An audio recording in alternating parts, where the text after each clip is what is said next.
Hello students. In the last video I have told you about the syllable and syllable accent. Now I am going to tell you about more about the topic word stress. All words that are more than one syllable have word stress. मैंने आपको बताया था कि जो हमारे long words होते हैं उनमें हमारे सिलेबल होते हैं. Syllable is equal to vowel. जितने वॉवल साउंड हमारे किसी वर्ड में होते हैं हम ये कहते हैं कि उस वर्ड में उतने ही वॉवल्स हैं. और जो वर्ड्स जिनमें एक से ज़्यादा वॉवल होते हैं, all words that are more than one syllable, एक से ज़्यादा सिलेबल जिसमें होते हैं उनमें वर्ड स्ट्रेस होता है. स्ट्रेस मीन्स फोर्स और प्रेशर. यानी हम उस सिलेबल को, एक से ज़्यादा जो सिलेबल वाले वर्ड्स होते हैं उसमें कोई ना कोई एक सिलेबल ऐसा होता है जिसमें हम थोड़ा सा उसको ज़्यादा फोर्स देकर या थोड़ा प्रेशर से बोलते हैं, और बाकी जो सिलेबल्स होते हैं उसमें हम थोड़ा सा उनको कम प्रेशर से और कम फोर्स से बोलते हैं. When a syllable is stressed, it is pronounced longer in duration. जब हम कहते हैं कि इस सिलेबल पर स्ट्रेस है, किसी सिलेबल पर जब स्ट्रेस होता है तो लॉन्गर इन ड्यूरेशन, हम ये कहते हैं कि वो जो सिलेबल है लॉन्गर इन ड्यूरेशन, वो ड्यूरेशन में यानी जब हम उसको बोलते हैं तो जो उसका टाइम जो लेती है वो सिलेबल बोलने में वो थोड़ा सा उसका लॉन्ग होता है.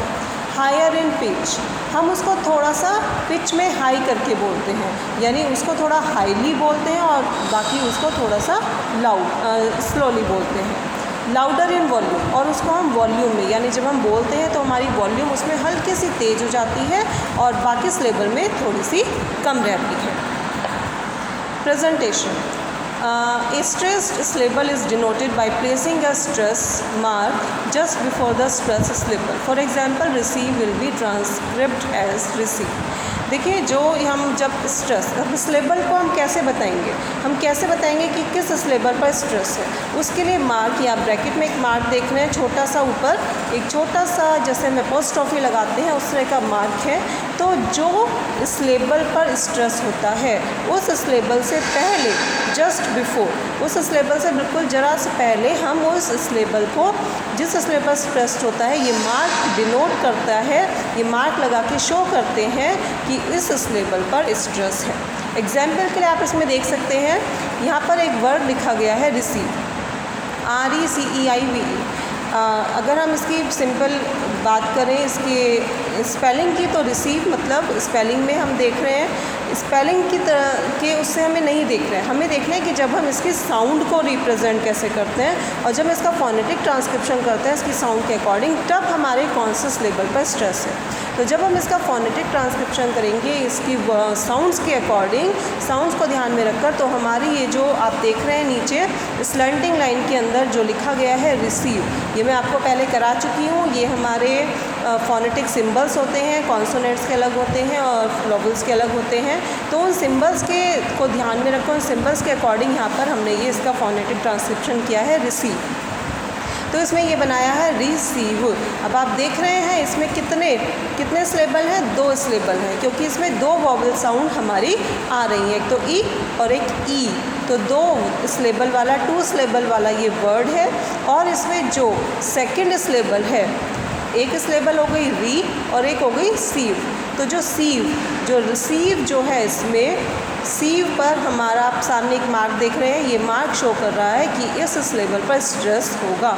यानी जब हम इसको प्रोनाउंसिएशन इस वर्ड की करेंगे तो क्या करेंगे, रिसीव. यानी सीव को हम, ड्यूरेशन भी हमारा उसे बोलने में ज़्यादा लगेगा, पिच भी हमारी हाई रहेगी और वॉल्यूम भी हम थोड़ा सा हाई रखेंगे. तो री हम थोड़ा सा शॉर्ट में करके बोलेंगे री, और सीव को हम थोड़ा सा खींच कर बोलेंगे, उस पर एसेंट और फोर्सफुली उसको बोलेंगे. तो इस तरह से हमारा बनेगा रिसीव. तो इस तरह से ये जो हमारा स्ट्रेस मार्क होता है ये हम इस तरह से शो करते हैं और इस तरह से हम इसको ध्यान में रखते हैं.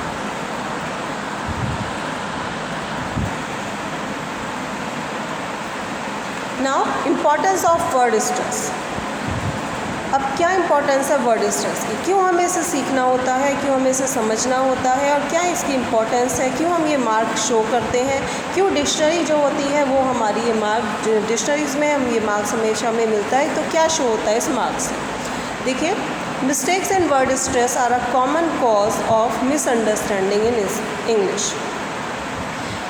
जो मिस्टेक होती है वर्ड स्ट्रेस में, तो वो क्या होती है, इंग्लिश जब हम लैंग्वेज सीखते हैं तो इंग्लिश को सीखने में हम मिसअंडरस्टैंड कर जाते हैं, यानी जब तक हमें वर्ड स्ट्रेस की नॉलेज नहीं होगी तो हम अपने वर्ड्स को हम प्रॉपरली प्रोनाउंसिएशन, अपने इंग्लिश के वर्ड्स को प्रॉपरली प्रोनाउंसिएशन हम उसकी नहीं कर पाएंगे। Stressing a word difficulty can change the meaning और टाइप ऑफ द वर्ड। और जब हम स्ट्रेस करते हैं, अगर हम किसी वर्ड के को डिफरेंटली स्ट्रेस करते हैं, मान लीजिए कोई वर्ड है, हमने उसमें जो स्ट्रेस हमें करना था वो हमने गलत किया, जिस सिलेबल पे करना था उस पर ना करके दूसरे पे किया, तो इससे हमारा डिफरेंट हो जाता है उसका मीनिंग वर्ड का। Stressing the word syllable in a word can make the word very difficult to hear and understand. और साथ ही यदि हम स्ट्रेस नहीं करते हैं तो क्या होता है, वर्ड को सुनने में और समझने में हमें मिस्टेक होती है, डिफ़िकल्ट होता है उसको सुनना और उसको समझने में भी मिस्टेक होती है। तो इसीलिए वर्ड स्ट्रेस की एक अपनी इम्पोर्टेंस है, क्योंकि वर्ड स्ट्रेस एक हर वर्ड की, इंग्लिश के हर वर्ड की राइट प्रोनाउंसिएशन को सिखाता है। On the other hand, knowing the right syllable stress can help you understand the words even in poor audibility। और साथ ही यदि हम राइट सिलेबल स्ट्रेस को जानते हैं तो उससे क्या होता है कि यदि हमें सुनने में भी हम प्रॉपरली, हमारे पास आवाज़ भी नहीं पहुंच रही है, तब भी हम वर्ड को अच्छे से समझ सकते हैं। Fluent English speakers use word stress to communicate rapidly and accurately. और जितने भी इंग्लिश स्पीकर्स हैं वो वर्ड स्ट्रेस को समझकर जो कम्युनिकेशन करते हैं इंग्लिश लैंग्वेज में, उसको बिल्कुल ही प्रॉपरली कर पाते हैं।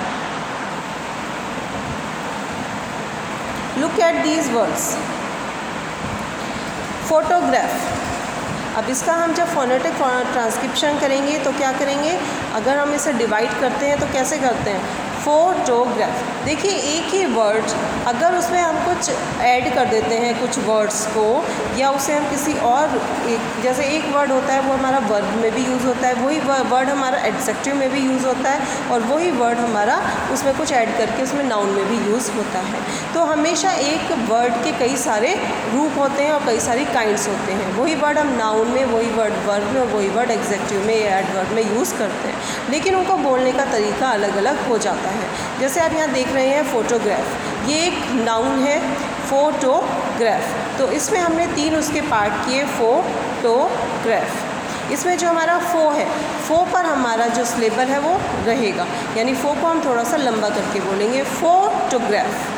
फिर हमारा दूसरा वर्ड इसी से बना है फोटोग्राफर, ये भी हमारा नाउन है, लेकिन ये एक अलग वर्ड हो गया, इसका मीनिंग भी अलग है। फोटोग्राफ का मीनिंग अलग है, फोटोग्राफर का मीनिंग अलग है। तो फोटोग्राफर जब हमारा हो जाएगा तो इस वर्ड को हम डिवाइड करेंगे फोटोग्राफर। अब इसमें जो हमारा स्ट्रेस है वो फो पर ना होकर टो पर आ जाएगा, तो हम इसको बोलेंगे फोटोग्राफर। टो को हम थोड़ा सा खींच कर बोलेंगे, फोटोग्राफर। तो इस तरह से हमारा स्ट्रेस चेंज हो गया। फिर नेक्स्ट वर्ड है हमारा फोटोग्राफिक, ये भी हमारा फोटोग्राफ से ही बना है, लेकिन ये हमारा अलग वर्ड है फोटोग्राफिक। तो इसको हमारा पार्ट करेंगे हम इसके, तो फोटोग्राफिक, लेकिन इसमें हमारा स्ट्रेस टो से ग्रैप पर चला जाएगा, यानी फोटोग्राफिक, फोटोग्राफिक, यानी ग्रे को हम थोड़ा सा स्ट्रेस करके बोलेंगे। इस तरह से जितने भी वर्ड्स होते हैं उनमें हमें ये ध्यान रखना होता है कि जब उस वर्ड को हम डिफरेंट काइंड से यूज़ करते हैं तो उसमें हमारा स्ट्रेस भी बदल जाता है।